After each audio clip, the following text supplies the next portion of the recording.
کمرے میں داخل ہوتے ہی بلال کی نظر بستر پر پھولوں کے درمیان بیٹھی اس لڑکی پہ پڑی جو گھونگھٹ کے اندر تھی، جس کا چہرہ تو اسے نظر نہیں آیا تھا، لیکن سرخ رنگ کے کامدار شرارے پر اس کے مہندی بھرے ہاتھ ضرور دکھائی دے رہے تھے۔ اور اس مہندی نے بلال کو مزید غصہ دلایا تھا۔ وہ جو پہلے ہی اس زبردستی کی شادی پہ چڑھا ہوا تھا، اب ان مہندی بھرے ہاتھوں کو دیکھ کے اس کا دماغ غصے سے پاگل ہونے لگا۔ اپنا پرنس کوٹ اتار کر صوفے پہ پھینکتے اس نے ایک نظر اس لڑکی پہ ڈالی جو اب بھی ڈھیٹ بنے گھونگھٹ کے اندر چھپی ہوئی تھی۔ بات سنو بی بی، سارے جہاں کو اسٹیج پہ بیٹھ کے اپنا چہرہ دکھا چکی ہو، اب یہاں یہ سب ڈرامے کرنے کی کیا ضرورت ہے؟ ماورا کا نام لینے کے بجائے اسے بی بی کہہ کے مخاطب کرتے وہ ماورا کو حیران کر گیا تھا۔ 20 سالہ ماورا نے اپنا گھونگھٹ حیرت سے پلٹتے ہوئے اپنی بڑی بڑی پلکوں کو پٹ پٹاتے بلال کی جانب دیکھا۔ دلہنیں تو ایسے ہی بیٹھتی ہیں جی، اصولاً تو آپ کو ہمارا گھونگھٹ اٹھانا چاہیے تھا، معصومیت سے کہتی وہ بلال کو بے انتہا مکار معلوم ہو رہی تھی۔ سب جانتا ہوں تم جیسی لڑکیوں کی چالاکیاں، اپنی یہی معصومیت تم نے میری ماں کو دکھائی نا، جو انہوں نے تمہیں میرے سر پہ مسلط کر دیا، لیکن یاد رکھنا میں تمہاری چالاکیوں میں آنے والا نہیں ہوں۔ بلال نے ایک آر پار ہوتی نظر ماورا پہ ڈالی اور واش روم کا رخ کر لیا، اور وہ اپنی جگہ ہکا بکا سی رہ گئی۔ یہ ماورا اور بلال کی پہلی ملاقات تھی۔ اس سے پہلے نہ ان دونوں نے ایک دوسرے کو دیکھا تھا اور نہ ملاقات کی تھی۔ بس بلال کی اماں اپنی کزن کی میت پر ماورا کے گاؤں گئی تھیں، وہیں انہیں ماورا کی سادگی بھا گئی اور انہوں نے اپنے اکلوتے بیٹے کے لیے ماورا کا انتخاب کر لیا۔ بلال کا گاؤں کی لڑکی سے شادی کرنے کا کوئی ارادہ نہیں تھا۔ اس کا خیال تھا کہ بظاہر سیدھی سادی نظر آنے والی لڑکیاں بہت چالاک ہوتی ہیں۔ ماورا کے بارے میں بھی اس کے کچھ ایسے ہی خیالات تھے، اور اسے شادی میں کچھ زیادہ دلچسپی بھی نہیں تھی۔ وہ ساری زندگی اکلوتا ہونے کی وجہ سے تنہا ہی رہا تھا، اسی لیے اسے لڑکیوں والی چیزیں بہت زہر لگتی تھیں، خاص کر مہندی کی خوشبو سے ہی اسے الٹی آ جایا کرتی تھی۔ اس کی ماں نے بھی کبھی ساری زندگی اس کی وجہ سے مہندی نہ لگائی، اور آج اس کی دلہن پورے ہاتھوں پیروں پہ بھر بھر کے مہندی رچائے بیٹھی تھی۔ ماورا کو حیران پریشان چھوڑ کے وہ خود واش روم میں چلا گیا۔ پھر جب وہ باہر نکلا تو ماورا ابھی بھی اپنی جگہ ٹک کے بیٹھی ہوئی تھی۔ تمہیں کوئی دعوت نامہ دینا پڑے گا میڈم، اٹھو میرے بیڈ سے، سختی سے کہتے وہ ماورا کا دل دہلا گیا تھا۔ وہ گھبرا کے جلدی سے کھڑی ہو گئی اور بلال کو تکنے لگی۔ بلال نے بیڈ شیٹ پہ پڑے سارے پھولوں کو جھاڑا اور اپنا تکیہ جما کے رکھ دیا۔ ماورا اس کے نزدیک ہی تھی، اس لیے مہندی کی خوشبو مستقل اسے اپنے اعصابوں پہ محسوس ہو رہی تھی۔ یہ کیا گند پلید کے آ گئی ہو، دور ہٹو یہاں سے۔ نفرت سے اس کی مہندی کو دیکھتے بلال نے دور ہونے کا اشارہ کیا تو ماورا اپنی خوبصورت رچی ہوئی مہندی کو دیکھنے لگی۔ مہندی ہے جی، سبھی دلہنیں لگاتی ہیں، یہ تو رواج ہے، وہ نہ سمجھی سے بلال کو جواب دے بیٹھی۔ اپنے گاؤں کے رسم و رواج تم وہیں چھوڑ کے آتی تو اچھا تھا، اس کی خوشبو سے جی متلاتا ہے میرا، اپنے ہاتھوں پیروں کو مجھ سے 100 فیٹ دور رکھو، سختی سے کہتے وہ اپنے تکیے پہ لیٹنے کی تیاری کر رہا تھا۔ ہاتھ پیر تو میرے جسم کے ساتھ جڑے ہوئے نا جی، انہیں کیسے دور رکھوں گی؟ باولے پن سے کہتی وہ بلال کو اندر تک سلگا گئی۔ بات سنو میری، میرے ساتھ یہ ڈرامے بازیاں نہیں کرو، اپنا تکیہ اٹھاؤ اور کہیں اور جگہ بناؤ۔ جب تک یہ مہندی تمہارے ہاتھوں پیروں پہ رچی ہے نا، مجھ سے 100 فیٹ دور ہی رہنا، ورنہ تمہارا وہ حشر کروں گا کہ یاد رکھو گی۔ بلال نے تکیہ اٹھا کے ماورا کے منہ پہ دے مارا اور کس کے آنکھیں بند کر لیں۔ بیچاری ماورا بلال کے سلوک پہ بے انتہا گھبرا گئی۔ جلدی سے صوفے پہ تکیہ رکھتے اس نے اپنے بھاری بھرکم لباس سے خود کو آزاد کروایا اور بے اختیار اپنے ہاتھوں پہ رچی مہندی کو دیکھنے لگی۔ اس کی دوستوں نے تو یہ مہندی دیکھ کے اس کے کانوں میں نہ جانے کیسی کیسی سرگوشیاں کی تھیں۔ بلال بھائی یہ خوبصورت بہترین مہندی دیکھیں گے تو واری صدقے جائیں گے۔ اس نے مہندی کے درمیان میں لکھا بلال کا نام دیکھا اور اپنی سہیلی کی بات یاد کرتے اداسی سے مسکرا اٹھی۔ بلال نے مہندی میں اپنا نام تلاش کرنا تو دور مہندی کا رنگ تک نہیں دیکھا تھا۔ کاش مجھے پتا ہوتا کہ آپ کو مہندی پسند نہیں ہے تو میں کبھی بھی نہ لگواتی۔ اپنے آپ میں سرگوشی کرتے ماورا نے بلال کی جانب دیکھا، جو اب بھی آنکھیں بند کیے منہ پہ تکیا رکھے لیٹا تھا۔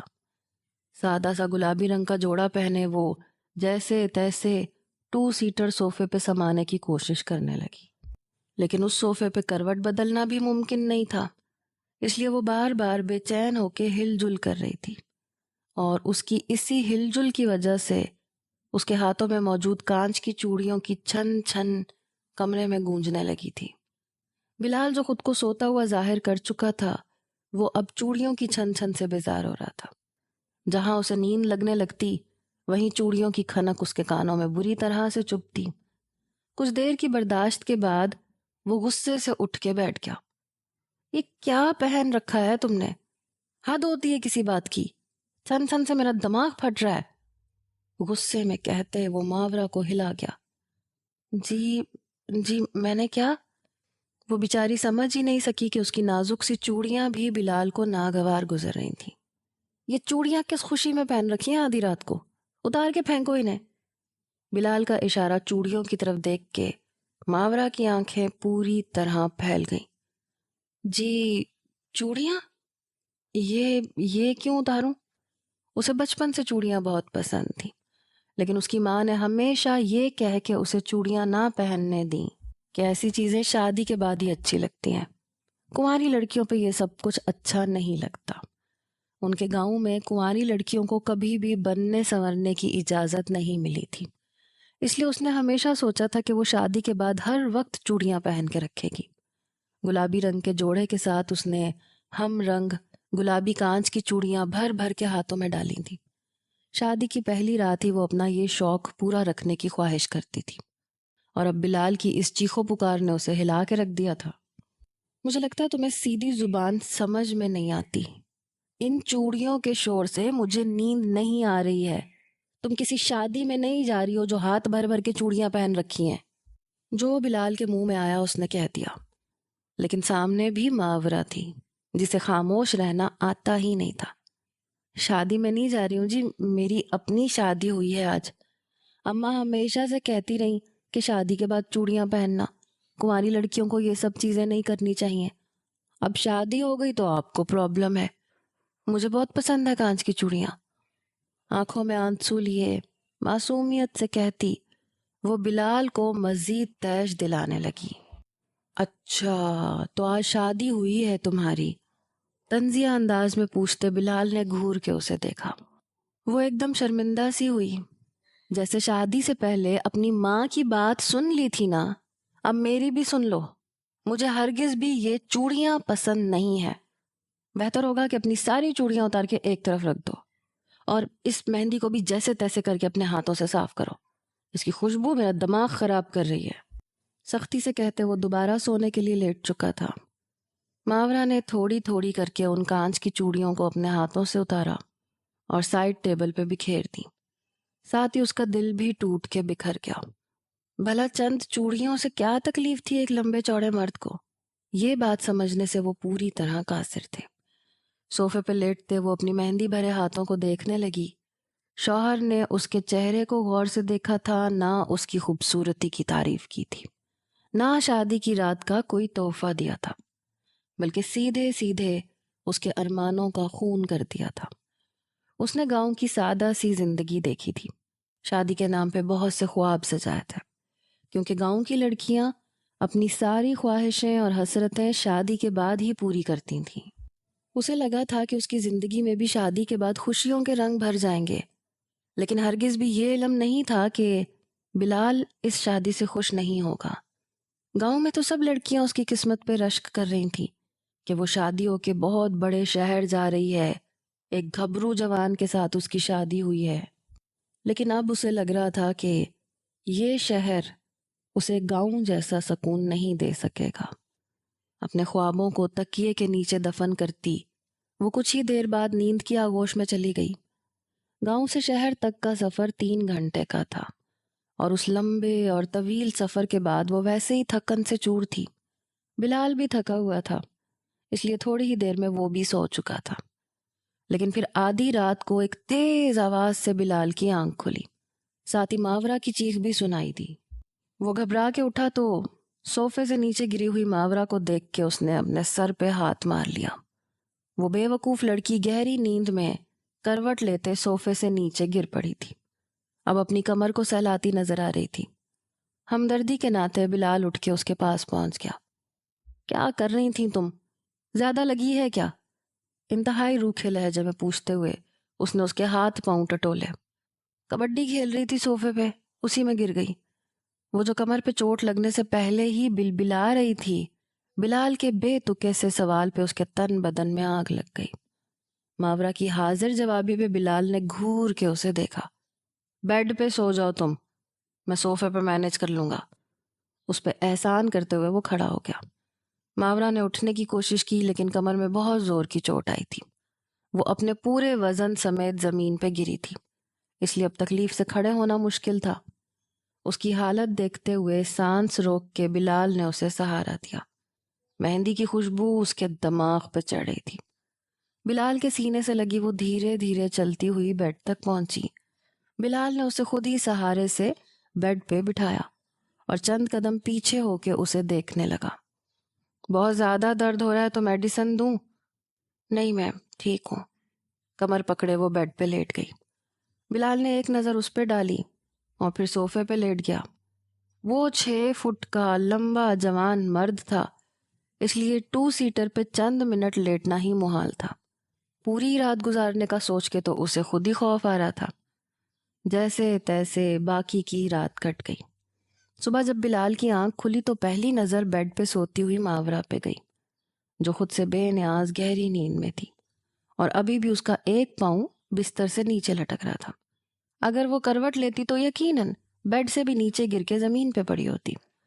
بلال فوراً اس کے نزدیک گیا، اس کا پاؤں پکڑ کے واپس بیڈ پہ کرتے اس کے اوپر چادر ڈالنے لگا۔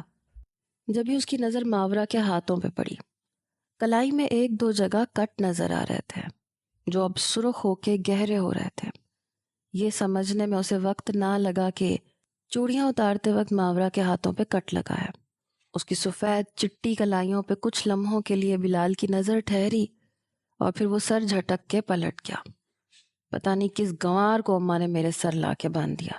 سونے کا طریقہ بھی نہیں آتا، بات کرتی ہے تو گنوار پن جھلکتا ہے۔ غصے میں بلبلاتے ہوئے وہ کمرے سے باہر نکل گیا۔ بلال کی اماں نے اسے دیکھا تو مسکرا دی۔ ناشتہ بنا دوں تیرے لیے بلال؟ محبت سے پوچھتے انہوں نے اکلوتے بیٹے کو مزید غصہ دلایا۔ تھوڑا زہر بھی ملا دینا اماں، جو لڑکی تم اٹھا کے لائی ہو نا وہ انتہائی حد تک گنوار ہے۔ ناگواریت سے کہتے وہ چیئر پہ بیٹھ گیا۔ ایسے نہیں کہو بلال، سیدھی سادی لڑکی ہے۔ ماں کا سایہ بچپن میں ہی سر سے اٹھ گیا تھا، باپ نے اس کو پال پوس کے بڑا کیا ہے، اب وہ تمہاری ذمہ داری ہے، اسے محبت دو، اس کا خیال رکھو، شہری طور طریقے بھی وہ سیکھ ہی جائے گی۔ بس اماں، اب بند بھی کریں اپنے فلسفے، سارے جہان کی یتیم مسکین لڑکیاں آپ کو ہی ٹکراتی ہیں۔ بنا ناشتے کے گھر کے بیرونی دروازے سے وہ باہر نکل گیا۔ بلال کی ماں افسوس سے اپنے جاتے ہوئے بیٹے کو دیکھنے لگی، جسے کھرے اور کھوٹے کی پہچان نہیں تھی۔ بہو کے کمرے کا رخ کرتے انہوں نے ماورا کو آواز دی، بیٹی اٹھ جاؤ، کافی وقت ہو گیا ہے۔ ساس کی آواز پہ وہ گھبرا کے اٹھی، آنکھیں پھاڑے یہاں وہاں دیکھنے لگی۔ اسے جیسے ہی احساس ہوا کہ وہ بہت دیر سے اٹھی ہے تو آنکھوں میں آنسو آ گئے۔ معاف کر دیجیے اماں جی، مجھے وقت کا پتہ ہی نہیں چلا۔ ارے کوئی بات نہیں، پریشان نہ ہو، میں نے ناشتہ بنا دیا ہے، تم آ جاؤ ساتھ ناشتہ کرتے ہیں۔ بلال تو نہ جانے کہاں نکل گیا۔ محبت سے اس کے سر پہ ہاتھ رکھتے وہ واپس باہر نکل آئیں اور ماورا ان کی پشت کو محبت سے دیکھنے لگی۔ پہلی بار اسے احساس ہوا تھا کہ ماں کے جانے کے بعد کسی نے اسے ماں کی طرح سے پیار دیا ہے۔ جلدی سے سرخ رنگ کا جوڑا نکالے، وہ پھر پوری طرح نئی دلہن بن چکی تھی۔ ہاتھوں میں بھر بھر کے کانچ کی چوڑیاں، بڑے بڑے گولڈن جھمکے، بالوں میں پراندہ، آنکھوں میں کاجل کی دھار اور ہونٹوں پہ سرخ لپسٹک لگائے وہ اپسرا لگ رہی تھی۔ خود کو آخری نظر آئینے میں دیکھتے وہ ناشتے کی ٹیبل پہ پہنچی تو بلال کی ماں نے اسے سر سے پاؤں تک دیکھا اور پھر بلائیں لے ڈالیں۔ بلا شبہ وہ بہت حسین لگ رہی تھی۔ دونوں نے ایک ساتھ ناشتہ شروع کیا۔ اتنے میں بلال واپس لوٹ آیا۔ اس کی نظر ماورا پہ گئی تو پہلے تو وہ ٹھٹک گیا۔ وہ بے انتہا خوبصورت لگ رہی تھی، لیکن پھر وہی سرخ لپسٹک، چوڑیاں، اس کا جی گھبرانے لگا۔ یہ سب کیا ہے؟ تم گھر میں ہو یا کسی کی بارات میں جا رہی ہو؟ اتنی گرمی میں ایسے کپڑے کون پہنتا ہے؟ وہ اپنی ماں کے سامنے ہی اسے ٹوک بیٹھا۔ بلال کی ماں نے تنبیہ بھری نظروں سے اسے دیکھا تو وہ سر جھٹک کے بیٹھ گیا۔ خاموشی سے ناشتہ ہوا اور پھر بلال کمرے میں جا کے بیڈ پہ گہری نیند سو گیا، کیونکہ وہ ساری رات کا جاگا ہوا تھا اور اب اسے آرام چاہیے تھا۔ ماورا ساس کا ہاتھ بٹاتی رہی۔ پھر شام کے وقت بلال نے بتایا کہ اس کے قریبی دوست احسن کے گھر پہ ان کی دعوت ہے۔ ولیمے میں بھی 2 دن باقی تھے، اسی لیے احسن نے پہلے ہی دعوت رکھ دی تھی۔ بلال کی ماں نے عجیب نظروں سے بیٹے کو دیکھا، لیکن ماورا کے سامنے وہ خاموش رہی۔ ماورا، کوئی ڈھنگ کا سوٹ پہننا، خبردار جو تمہیں نیلے پیلے رنگوں میں دیکھا۔ تمہارے جوڑوں میں اماں نے ایک ایش گرے کلر کا جوڑا بھی رکھا تھا، وہ نکال کے پہن لو، اور اس کے ساتھ کوئی بالکل چھوٹی سی جیولری پہننا۔ بالوں کو جوڑے کی طرح بنانا، یہ پراندہ ڈالنے کی ضرورت نہیں ہے، سختی سے کہتے اس نے ماورا کو پوری طرح ہدایت کی اور وہ سر ہلا کے کمرے میں چلی گئی۔ پتہ نہیں اماں، آپ کی وجہ سے اب کتنی بے عزتی ہونی ہے دوستوں میں، سارے ہی دوست آئیں گے، یہ پینڈو گوار ان کے درمیان بات بھی کر سکے گی کہ نہیں؟ بلال اب بھی تلملایا ہوا تھا۔ میری بات سنو بلال، گھر کی عزت کو دوستوں کی محفلوں کی زینت نہیں بناتے۔ ابھی تو تم نے یہ دعوت قبول کر لی ہے، اس لیے میں نے کچھ نہیں کہا، لیکن کوشش کرنا آئندہ اپنے دوستوں کو اپنی بیوی سے دور رکھو۔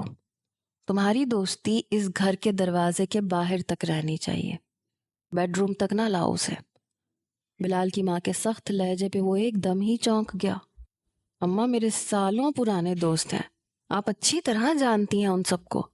ہاں، اچھی طرح جانتی ہوں، یہ بھی پتہ ہے بہت اچھے ہیں، لیکن تمہاری بیوی جوان ہے، خوبصورت ہے، غیر مرد کی نظر اس پہ پڑے گی تو تمہارا ہی گھر خراب ہوگا، یہ بات ہمیشہ یاد رکھنا۔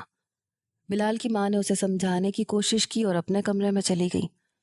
لگتا اس پینڈو کے ساتھ رہ کے ایک ہی دن میں اماں کا دماغ بھی گاؤں والا ہو گیا۔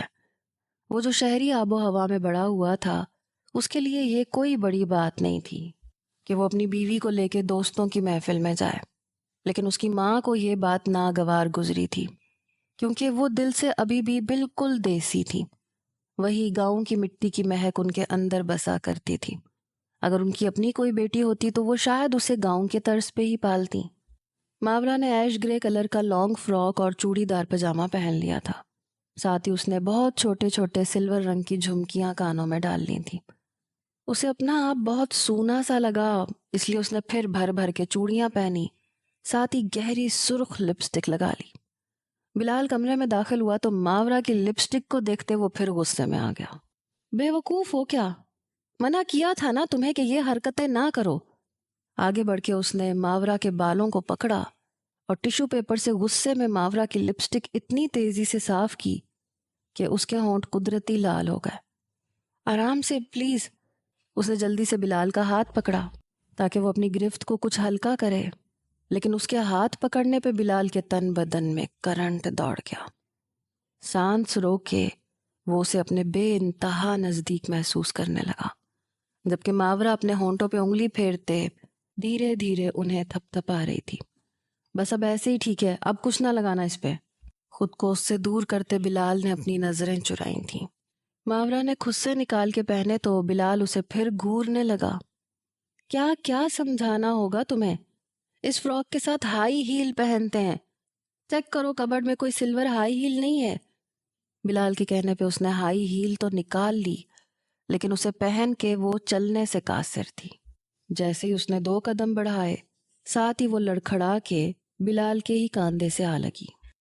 بلال نے ہی اسے سنبھالا، پھر اسے کہنے لگا کہ اگر وہاں کوئی تماشا بنایا تو مجھ سے برا کوئی نہیں ہوگا۔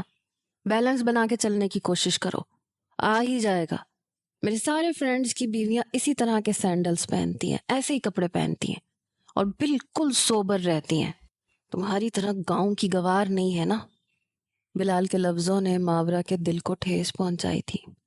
ساری رات بھی وہ اپنے ارمانوں کا ماتم مناتی رہی تھی، اور اب بھی پل پل وہ اسے بے عزت کر رہا تھا۔ گاؤں میں 10ویں جماعت تک کا اسکول تھا، اس لیے اس نے 10ویں پاس کر رکھی تھی۔ وہ اتنی بھی گنوار نہیں تھی جتنا بلال اسے سمجھ رہا تھا۔ خاموشی سے سہج سہج کے چلتی وہ گاڑی تک پہنچی، پھر بلال کے ساتھ احسن کے گھر تک کا راستہ خاموشی سے طے ہوا۔ گھر سے نکلنے سے پہلے ہی وہ اپنی چوڑیاں اتار کے گھڑی پہن چکی تھی۔ بلال نے گاڑی سے اتر کے ایک آخری نظر اس پہ ڈالی۔ کچھ اب وہ اس کے دوستوں کی بیویوں کی طرح شہری لگ رہی تھی۔ اس کے دل کو تسلی ہوئی کہ دوستوں میں مذاق نہیں بنے گا۔ وہ دونوں اندر داخل ہوئے تو سب کی نظریں ان پر آ کے ٹھہر گئیں۔ احسن نے آگے بڑھ کے اسے گلے لگایا، شادی کی مبارکباد دی، اور پھر گہری نگاہوں سے نئی نویلی دلہن کا جائزہ لینے لگا۔ نظریں جھکائے، خاموش، سادہ سی، وہ سب سے مختلف نظر آ رہی تھی۔ احسن کی بیوی ماورا کو سب دوستوں کی بیویوں سے ملوانے لگی، اور بلال دوستوں کے درمیان بیٹھ گیا۔ اور سنا، کیسی گزری رات؟ احسن نے جان بوجھ کے اسے چھیڑا تھا۔ کیسی گزرنی تھی؟ 2 سیٹر صوفے پہ پاؤں اکڑ گئے میرے۔ اس نے بھنا کے جواب دیا تو سبھی حیران ہو گئے۔ کیوں؟ ہمیں تو لگا تھا تو نے تو بیڈ توڑا ہوگا۔ احسن کھلکھلا کے ہنسا تو بلال نے غصے سے اسے دیکھا۔ تجھے معلوم نہیں ہے کیا، میں شادی پہ خوش نہیں ہوں۔ ایسی عجیب گاؤں کی پینڈو لڑکی کو بھلا کیسے قبول کر لوں میں؟ پہلی بات تو مجھے شادی نہیں کرنی تھی، اور اگر اماں نے کروا ہی دی تھی تو کوئی ڈھنگ کی لڑکی ڈھونڈ لیتی۔ مجھے نہیں لگتا کہ میں اسے زیادہ دن جھیل پاؤں گا۔ غصے میں وہ اپنے دوستوں کے آگے اپنے کمرے کا وہ راز بیان کر گیا جو آگے اس کی پوری زندگی کو تہس نہس کرنے والا تھا۔ احسن نے بہت غور سے اس کی بات سنی تھی، اور پھر خاموشی سے اٹھ کے وہ عورتوں کے بیچ جا پہنچا، جہاں ماورا ان سب کے درمیان خاموش سی بیٹھی آکورڈ سا فیل کر رہی تھی۔ جوس کا گلاس لیے وہ آگے بڑھا اور اچانک ہی لڑکھڑا گیا۔ سارا جوس ماورا کے فراک پہ گرا۔ وہ گھبرا کے اٹھ کھڑی ہوئی۔ ریئلی سوری بھابھی، میرا پاؤں سلپ ہو گیا تھا۔ اس نے فوراً ماورا کے بازو پکڑ کے اس کے کپڑوں کو اپنے ہاتھوں سے جھٹکنے کی کوشش کی۔ اس حرکت میں اس کا ہاتھ ماورا کے وجود سے ٹکرایا اور وہ پوری طرح گھبرا گئی۔ اٹس اوکے، جلدی سے خود پیچھے ہوتی ہوئی وہ یہاں وہاں دیکھنے لگی۔ ارم، تم ماورا کو کمرے میں لے جاؤ، اپنے کوئی کپڑے دے دو۔ احسن نے اپنی بیوی کو دوڑایا۔ وہ ماورا کو لے کے اپنے کمرے میں چلی گئی۔ احسن نے بچہ گود میں اٹھایا اور اسے چپکے سے نوچ لیا۔ بچہ بری طرح رونے لگا۔ احسن بیوی کے پیچھے اپنے کمرے میں گیا اور ارم کی گود میں بچہ پکڑا دیا، ساتھ ہی اسے کچن میں کھانا دیکھنے کو بھی کہہ دیا۔ ارم کو یاد آیا کہ اسے فائنل سب چیزوں پہ نظر ڈالنی تھی، اسی لیے وہ بچہ گود میں لیے واپس کچن کی طرف چلی گئی، اور احسن کمرے میں ہی رہ گیا۔ ماورا چینج کر کے واش روم سے باہر نکلی تو دوپٹے سے بے نیاز ڈیپ نیک ریڈ فٹڈ ڈریس میں احسن پہ بجلیاں گرا گئی۔ احسن آر پار ہوتی نگاہوں سے اس کے وجود کا جائزہ لینے لگا، اور وہ سینے پہ ہاتھ لپیٹے دوپٹے کی تلاش میں یہاں وہاں نظر دوڑانے لگی۔ احسن نے خود ہی بیڈ سے دوپٹہ اٹھایا اور آہستگی سے لے جا کے ماورا کے کندھے پہ ٹکا دیا۔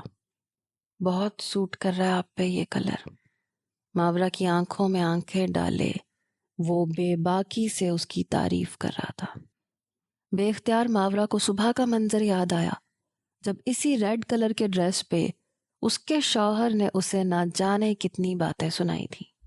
بنا کچھ کہے وہ بیڈ پہ بیٹھ کے اپنے سینڈل میں دوبارہ اپنے پاؤں قید کرنے لگی۔ احسن فوراً اس کے قدموں میں بیٹھ گیا اور سینڈل کے اسٹرپ باندھنے لگا۔ ماورا نے گھبرا کے پاؤں پیچھے کرنے چاہے، لیکن احسن نے کس کے اس کے پاؤں پکڑ لیے۔ پریشان نہ ہو، مدد کر رہا ہوں آپ کی، دوست سمجھے مجھے، محبت پاش لہجے میں کہتے وہ ماورا کو حیران کر گیا تھا۔ بلال سے مل کے اسے لگا تھا کہ سارے ہی شہری مرد روڈ اور مغرور ہوتے ہیں، لیکن احسن کافی مختلف نظر آ رہا تھا۔ اس نے خود ماورا کے سینڈل کے اسٹیپ بند کیے، اسے اٹھنے میں مدد دی۔ میں جانتا ہوں کہ بلال نے آپ کا حق ادا نہیں کیا، دراصل وہ کسی اور میں انٹرسٹڈ ہے۔ میں آپ کو یہ بات اس لیے بتا رہا ہوں تاکہ آپ پہلے سے ہی آنے والے وقت کے لیے تیار رہیں اور آپ کا دل نہ ٹوٹے۔ احسن کی باتوں نے ماورا کے دل پہ ضرب لگائی تھی۔ ان کے کمرے کا راز چار دیواری سے باہر نکل کے دوستوں کے درمیان ڈسکس ہوا تھا۔ یہ بات اس کی انا کو بری طرح چوٹ پہنچا چکی تھی، ساتھ ہی بلال کی زندگی میں کسی اور کی موجودگی کا سن کے وہ تڑپ گئی تھی۔ احسن نے اپنے طور پہ کافی گہرا زخم دیا تھا۔ وہ لڑکھڑاتی ہوئی آگے بڑھنے لگی اور پیر مڑنے سے احسن کے سینے سے جا لگی۔ ارے بھابھی، سنبھل کے، نرمی سے کہتے اس نے ماورا کے کندھوں سے پکڑ کے اسے سنبھالا۔